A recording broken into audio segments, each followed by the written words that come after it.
ಚೆನ್ನಾಗಿದೆಯಲ್ಲ beach ಇದು? Super ಆಗಿದೆ. ಇವನ್ ಯಾರು ಗುರು ಹಿಂಗ್ ಮಲಗಿದಾನೆ ಇಲ್ಲಿ? ತಡಿ ಮಜಾ ಇದೆ.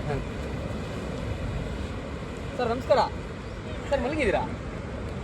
ಮಲಗಿರೋರ್ ನೆಬ್ಬಸ್ಬಿಟ್ಟು ಮಲಗಿದ್ದೀರಾ ಅಂತ ಕೇಳ್ತಿರಲ್ರಿ, ಯಾರೇ ನೀವು? ಹಂಗಲ್ಲ, ಅಲ್ಲಿ ರೂಮ್ಗಳಿದೆ ಬಿಡಿ, ಗೋವಾದಲ್ಲಿ ಬೇಕಾದಷ್ಟು. ನೀವು ಅಲ್ಲೋಗಿ ಮಲಗದ್ ಬಿಟ್ಟು ಇಲ್ಲಿ ಬೀಚಲ್ಲಿ ಹೇಳ್ಬಪ್ಪ. ಹೇಗಾಯ್ತು ಗೊತ್ತಾ? ಹೇಗಾಯ್ತು? ಗುಂಡಪ್ಪನವ್ರು ಒಂದು ಕಗ್ಗ ಇದೆ ಇದೇ ತರ. ಕಗ್ಗಲ್ಲ ಗೊತ್ತಿಲ್ಲ. ಸೂಪರ್ ಹೇಳ್ರಿ. ಬಳಲಿ ನೆಲದಲ್ಲಿ ಮಲಗಿ ಮೈ ಮರೆತು ನಿದ್ರಿಪನ ಕುಲುಕಿ ಹಾಸಿಗೆ ನರಸೆ ಎನ್ನುವುದು ಉಪಕೃತಿಯೇ ಅಂತ ಕೇಳ್ತಿದ್ದೆ. ಚೆನ್ನಾಗಿದೆ ಕಗ್ಗ ಇದು. ಚೆನ್ನಾಗಿದೆ ಕಗ್ಗ ಹೇಳ. ಖಂಡಿತ. ಬಳಲಿ ನೆಲದಲ್ಲಿ ಮಲಗಿ ಮೈ ಮರೆತು ನಿದ್ರಿಪನ ಕುಲುಕಿ ಹಾಸಿಗೆಯ ನರಸೆನುವುದು ಪ್ರಕೃತಿಯೇ ಒಳಿತನೆ ಸಗುವನೆಂದು ನೆಮ್ಮದಿಯ ನುಂಗದಿರು ಸುಲಭವಲ್ಲೊಳಿತೆಸೆಗೆ ಮಂಕುತಿಮ್ಮ.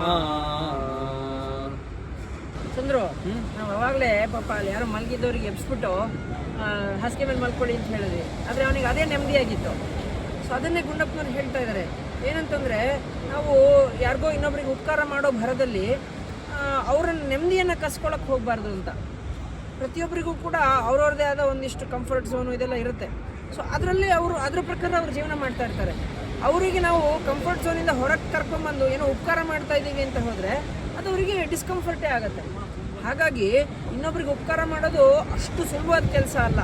ಅವ್ರಿಗೆ ಏನು ಬೇಕು ಯೋಚನೆ ಮಾಡಿ, ಅವ್ರಿಗೆ ನಿಜವಾಗ್ಲೂ ಆ ಉಪಕಾರದ ಅವಶ್ಯಕತೆ ಇದೆಯಾ ಅದನ್ನು ಯೋಚನೆ ಮಾಡಿ ಆಮೇಲೆ ಉಪಕಾರ ಮಾಡಿದ್ರೆ ಅದರದ್ದು ಸದುಪಯೋಗ ಆಗುತ್ತೆ ಅವರಿಗೆ, ಅಲ್ವಾ? ಸೊ ಇದನ್ನೇ ಹೇಳ್ತಾ ಇದ್ದಾರೆ. ಹಾಗೆ ಒಬ್ಬೊಬ್ಬರು ಒಂದೊಂದು ರೀತಿಯಲ್ಲಿ ನೆಮ್ಮದಿ ಕಂಡುಕೊಳ್ತಾರೆ. ಹೌದು, ಎಲ್ರಿಗೂ ಒಂದೇ ರೀತಿ ನೆಮ್ಮದಿ ಅನ್ನೋದಿಲ್ಲ. ಹೌದು, ಅದು ಅಬ್ಸಲ್ಯೂಟ್ ಅಲ್ಲ ಅದು. ಖಂಡಿತ. ನಮಸ್ಕಾರಗಳು.